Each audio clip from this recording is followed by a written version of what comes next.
Hello there, everyone. So today we're going to be reading A Tower of Babel through I1 inherits Canaan. Canaan. C-A-N-N-A-N, by the way. Anywho, let's get started. A Tower of Babel. Now the whole earth had one language and one speech, and it came to pass, as they journeyed from the east, that they found a plain in the land of Shinar, and they dwelt there. Then they said to one another, "Come, let us make bricks and break them thoroughly." Excuse me, not thoroughly. Thoroughly. They had brick for stone, and they had asphalt for mortar.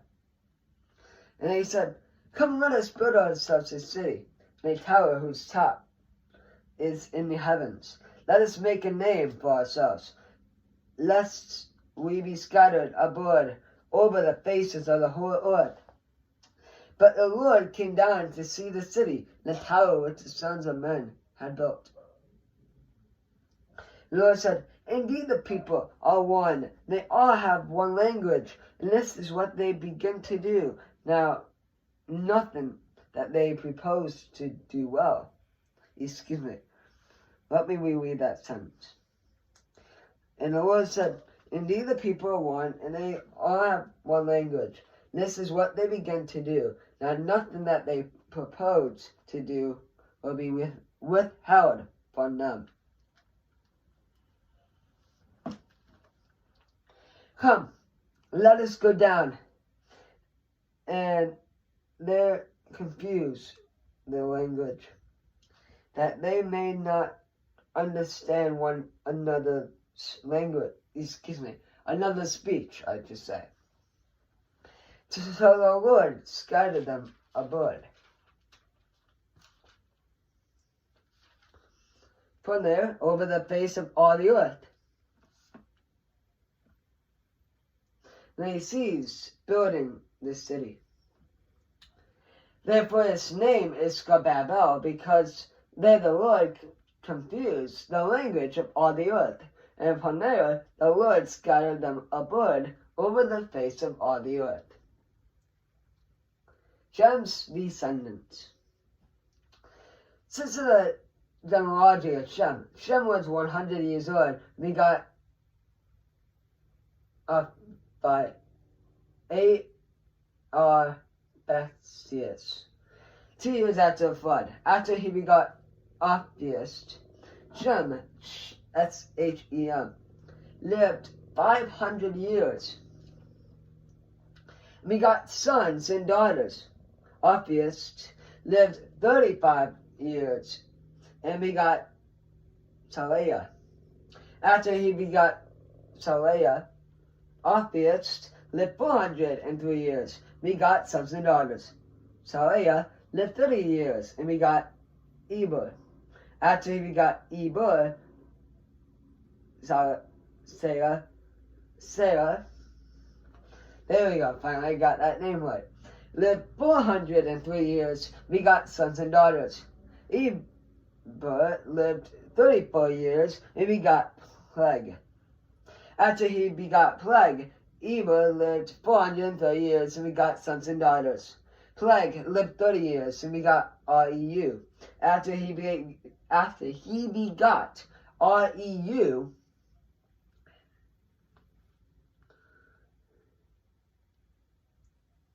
Peleg lived 209 years and begot sons and daughters. Reu lived 32 years and begot Sug.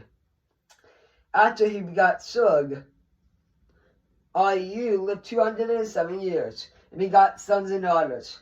Sug lived 30 years and begot Nahor. Nahor.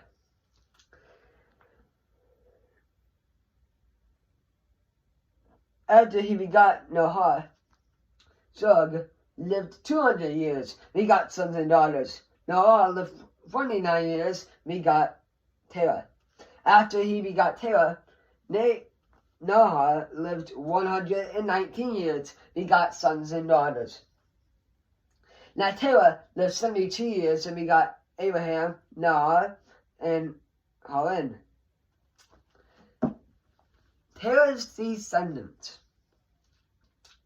This is the genealogy of Terah. Terah begot Abraham, Noah, and Haran. Haran begot Lot. Haran died before his father Terah in his native land. And you are of the Chaldeans. Yeah, here's how you pronounce that word. Chardeans. I cannot pronounce it. But yeah, anywho, then Abraham and Ahar took wives. The name of Abraham's wife was Sarai.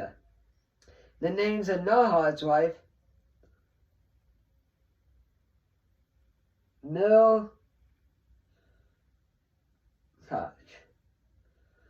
Milth. The daughter of Haran, the father of Noach, the father of Isaac. Sarah was barren. She had no child, and Terah took his son Abraham and his grandson Lot, the son of Haran, and his daughter-in-law Sarah, his son Abraham's wife. And he went out with them from Ur of the Chaldeans to go to the land of Canaan. They came to Haran and dwelt there. So the days of Terah were 205 years, and Terah died in Haran. Oh, it's so confusing. Yeah.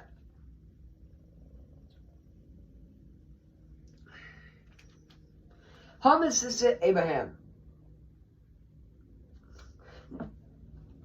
Again, it's 12. Now, Lord, I said to Abraham, get out of your country, from your kindred, and from your father's house, to the land that I will show you. I make you a great nation. I will bless you and make your name great. You shall be a blessing. I will bless those who bless you, and I will curse him who curses you. And in you all the families of the earth shall be blessed.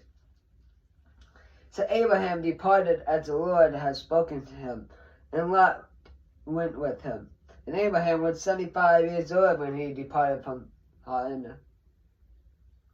And Abraham took Sarah, his wife, and Lot, his brother's son, and all their possessions that they had gathered, and the people whom they had acquired in Haran, and they departed to go to the land of Canaan. So they came to the land of Canaan.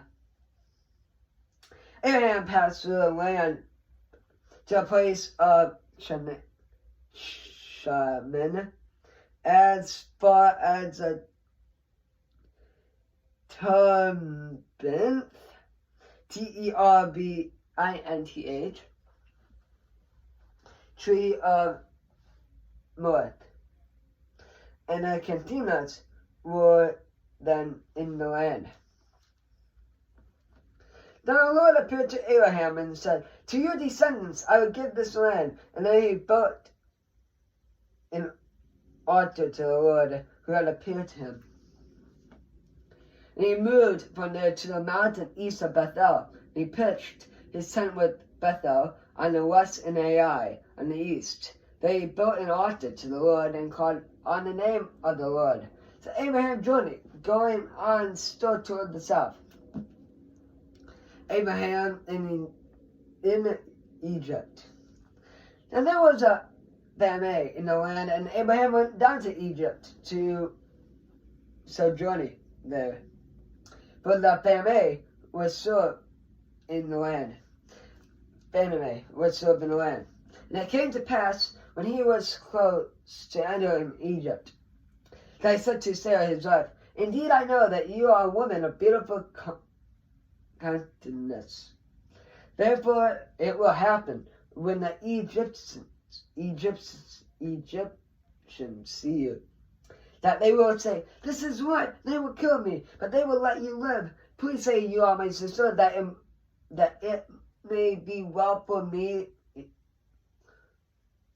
Excuse me. Then let me read that sentence. Please say you are my sister, that it may be well with me, and for your sake, that I may live because of you. So it was, when Abraham came into Egypt, that the Egyptians saw the woman, that she was very beautiful. The princes of Pharaoh also saw her, and commanded her to Pharaoh. And the woman was taken to Pharaoh's house. He treated Abraham well for its sake. He had sheep, oxen, male donkeys, male and female servants, female donkeys, and camels. For the Lord plagued Pharaoh in his house with great plagues, because of Sarah, Abraham's wife. And Pharaoh called Abraham and said, what is this you have done to me? Why did you not tell me that she was his wife? Why do you say, she is my sister? I might have taken her as my wife. Now therefore, here is your wife. Take her and go your way. So Pharaoh commanded his men concerning him, and he sent him away with his wife and all that he had. Anyway, that's going to do it. Sorry, they do not know how to pronounce a good majority of the words. You know, it's just a lot of them are super hard to pronounce. Anyway, once again, thank you so much for watching, and God bless.